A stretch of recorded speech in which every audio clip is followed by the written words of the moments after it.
पिछली वीडियो में हमने बताया था आपको कि आम पेड़ पर कैसे पक जाता है, ठीक है ना। इस वीडियो में हम बताएंगे कृत्रिम तरीके से आम को कैसे पकाते हैं। यहाँ पर देखो, ये एथिलीन के क्या है, एक पाउच है, एथिलीन रिपेयर इन पर लिखा हुआ है। इनको क्या करते हैं, पानी में भिगोते हैं और भिगोकर क्या करते हैं, हम लोग इनको पेटी या क्रेट के अंदर लगाते हैं। देखो यहाँ पर हम आपको दिखाते हैं, ये बड़ा पाउच है, इसके अंदर से क्या निकलते हैं, छोटे छोटे पाउच निकलते हैं, ठीक है ना।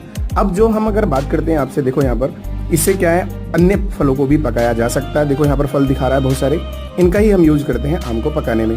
Food safety and standard authority जो है क्या है, इसके प्रति बहुत सख्त है। पहले एसिटिलीन से पकाया जाता था। क्या होता था, पहले इनके अंदर कार्बेट लगाया जाता था, लेकिन अब क्या करते हैं, हम एथिलीन के पाउचों को भिगोकर लगाते हैं। ओके।